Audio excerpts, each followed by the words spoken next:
Archdeacon Cunningham, the family of St. Luke's Anglican Church, a very good morning to you all.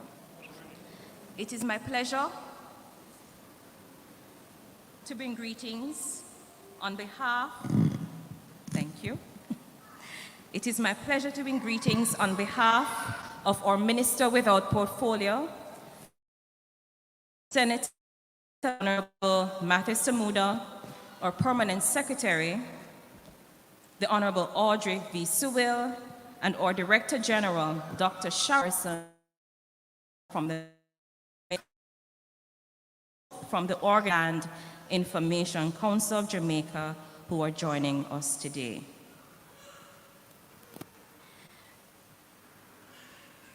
We're happy to be with you as you celebrate your Harvest Thanksgiving service and as we celebrate Geography Awareness Week, the 20th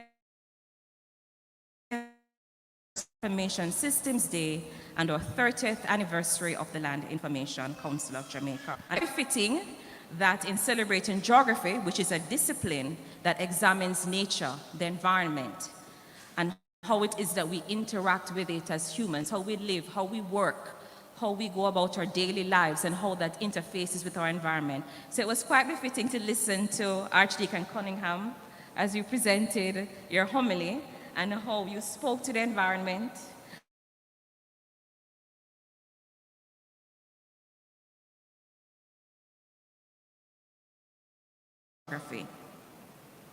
As we join the international community, because Geography Awareness Week is internationally celebrated, so too is GIS Day on this Wednesday.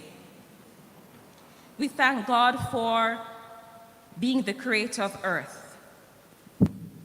And so we come with an attitude of gratitude. Gratitude that we are alive, that we were able to wake up this morning and see today. Gratitude that we're here worshiping with you today. Gratitude for all the various bounteous things that are here today that have been provided by various hands who have toiled. Psalm 104, verse 24 says, "O Lord, how manifold are your works.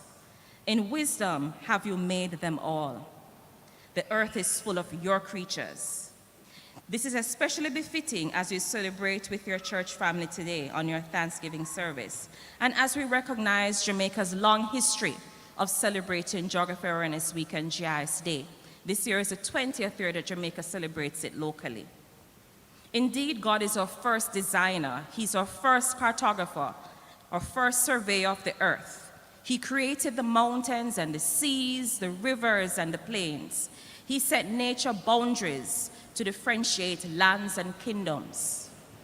The mandate God has given to us is to examine the quality of our stewardship of the earth. We have been charged to love His creation as He loves it and as He loves us. But as the so-called dominant species of which we are, sometimes we are not good stewards of His creation. 83% of the Earth's surface has built environment, including infrastructure and other man-made structures. We have covered 12% of the available land with crops and diverted more than 1/3 of all available fresh water for our use. We have also contributed to many challenges, including climate change, of which Archdeacon spoke to. The use of fossil fuels, of course, where our vehicles are concerned, and other things of which we use on a daily basis. And of course, this contributes to the whole climate change challenge and the whole pollution of our environment. In order to ensure a future for ourselves and our planet, we need to take active steps to preserve the gift God has given to us, while we provide the necessary amenities for our people, including housing, infrastructure, such as water, electricity, and roads. We also need to take steps to ensure that our natural environment is protected, including our plants and our animals, or ecosystems, whether they be on land, in air or sea, or rivers and seas. We are very much, and the air that we breathe, that oftentimes we really take for granted. So geospatial technologies provide us with the necessary tools to examine the relationship between ourselves and that of our environment. It connects us in ways that we could not have imagined 2 or 3 decades ago, and provides in-depth knowledge about our world. Understanding our world has never been easier because of geospatial technologies. These technologies, in simple terms, it is a range of modern tools contributing to being able to map and analyze the earth and human societies. Most, if not everyone, has a smartphone. Most persons, if you're going somewhere, you're going to be pulling out your smartphone, going on Google Earth, Google Maps to find where to navigate to get to where you need to go. And there are other examples of geospatial technologies. And so these have evolved over time, and we've become so dependent. The road of which we drive on a daily basis, the National Works Agency, which is a member of the Land Information Council, uses geospatial technologies to keep the roads in terms of maintenance and planning new roadways.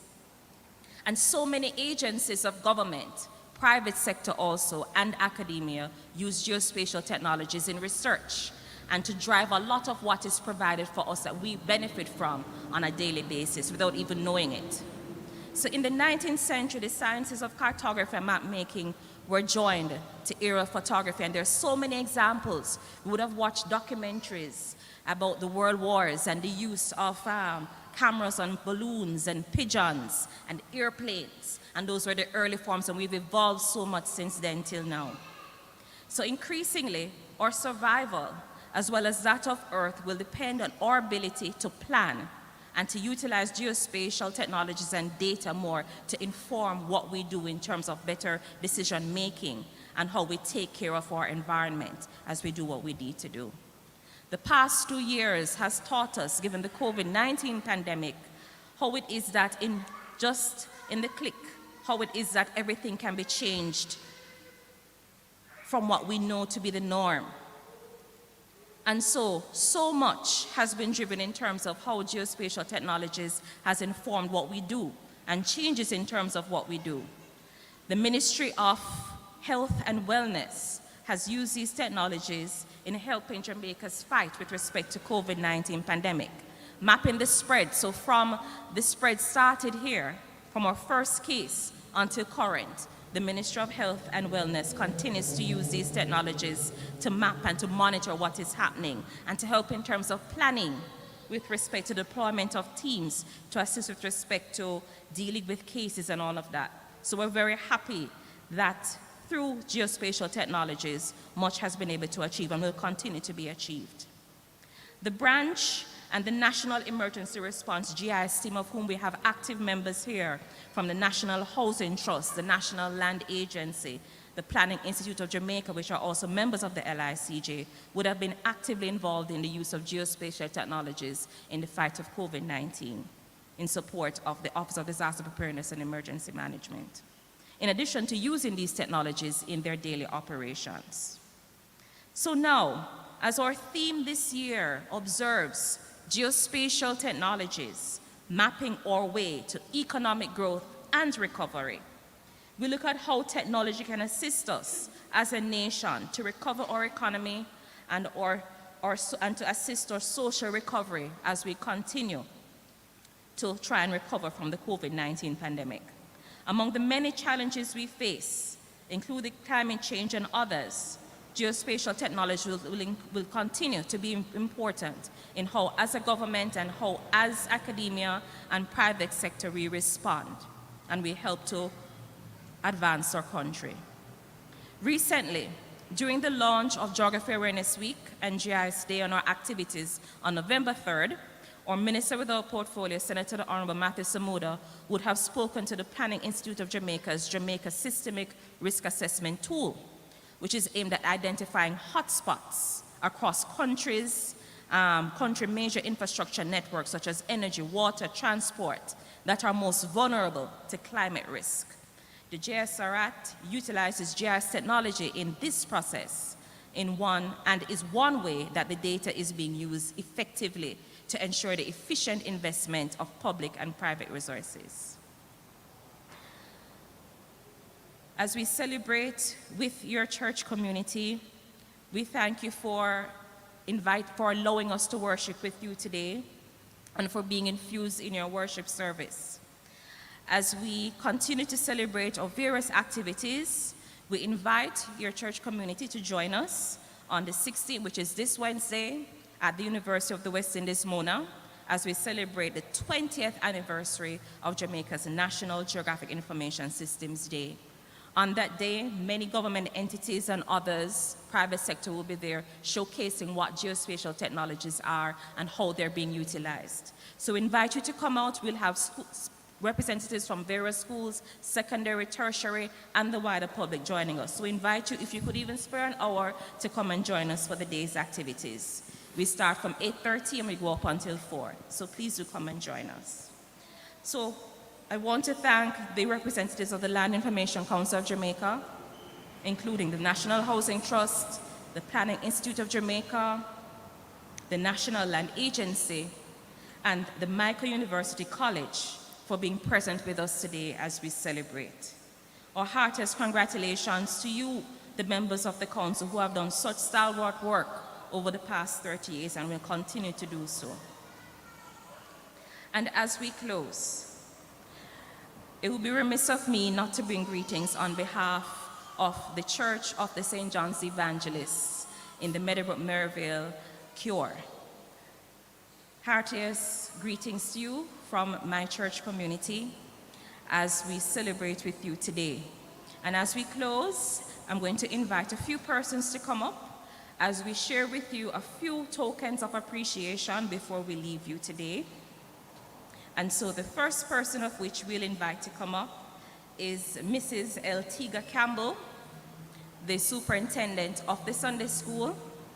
And if you have any Sunday school teachers that are here, it would be good if one of the teachers could come with you to the front, please. We would like you to accept a token for your Sunday school students from us.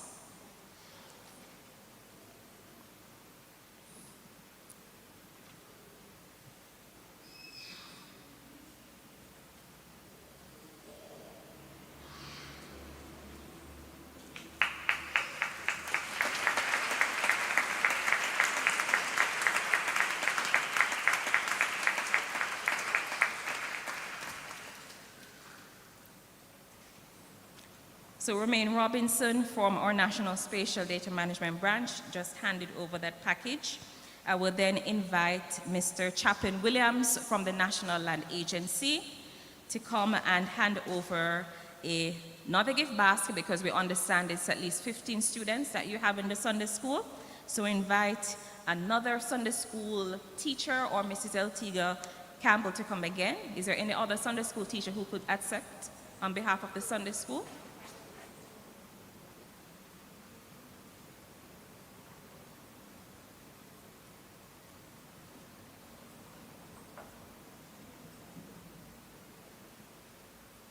And I'm hoping Mrs. Bennett is close by, because I'll be calling on her shortly also. Okay, we have Sunday school students. Wonderful.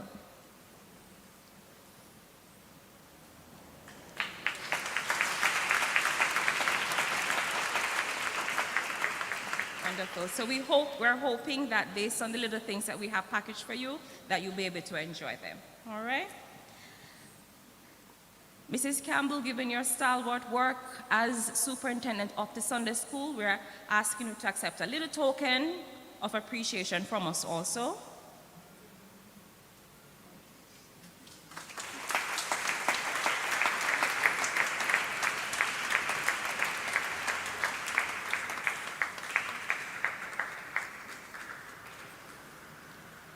Thank you. And Mrs. Bennett has been so much help for us from the beginning until now with all the planning and the execution of the activities for today. She would have been very integral. Is she here? I know she's very busy today dealing with arrangements for the brunch, or is there anyone who could accept on her behalf? If she's not with us in here, or is she coming? I think she's coming. Good.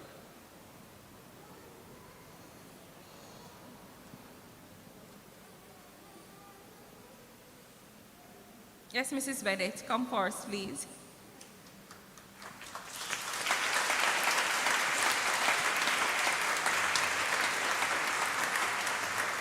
Thank you so much for all the hard work and for working with us towards having a successful day today.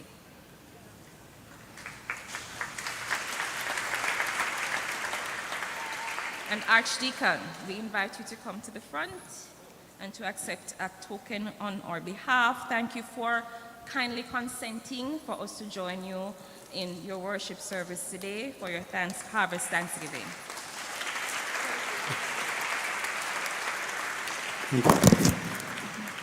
Thank you, Ms. Nadisha Poisel from the National Spatial Data Branch, Mrs. Nadine Brown from the Planning Institute of Jamaica, Mr. Adrian Bailey from the National Housing Trust, Mr. Chaplin Williams from the National Land Agency, and Mr. Romain Robinson from the National Spatial Data Management Branch. We look forward to supporting your brunch and to join with you afterwards with respect to having breakfast together. Thank you again for having us, and all the best with respect to your Harvest Thanksgiving continued celebrations.